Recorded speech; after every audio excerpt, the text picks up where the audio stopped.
fonctionnaire lui-même n'est pas vraiment informé de ce qui se passe, il n'est pas vraiment conscient de ce qui se passe au niveau diplomatique. Je vais vous donner un exemple. J'ai commencé dans le multilatéral il y a 30 ans. Je faisais partie de ce sérail de personnes qui étaient capables de communiquer dans toutes les langues en même temps.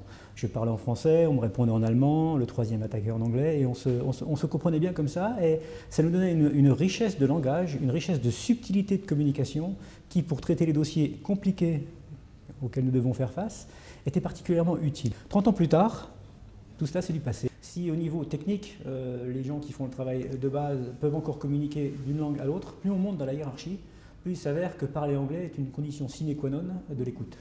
C'est-à-dire qu'on a phagocyté l'ensemble de notre communication par une langue unique. Il y a différentes raisons pour ça. Je ne pense pas qu'il y ait une volonté farouche de le faire. Ça s'est fait de façon progressive, pour des contraintes budgétaires, pour une focalisation sur des méthodologies qui sont des méthodologies anglo-saxonnes, parce que les anglo-saxons sont beaucoup plus forts que nous pour vendre leurs produits. On a fini par trouver normal de ne fonctionner qu'avec une seule langue. Et ce fonctionnement monolangue a fini par devenir une partie intégrante de la culture des organisations internationales. Et c'est là que le problème se pose.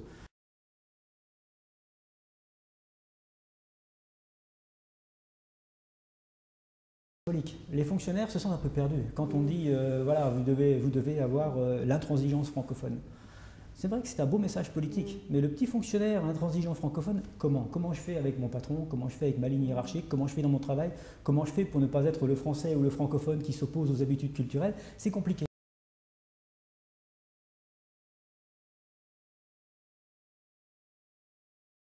Et il était important pour moi de faire part à ces acteurs de l'évidence de deux mondes qui sont parallèles et qui ne se fréquentent pas assez.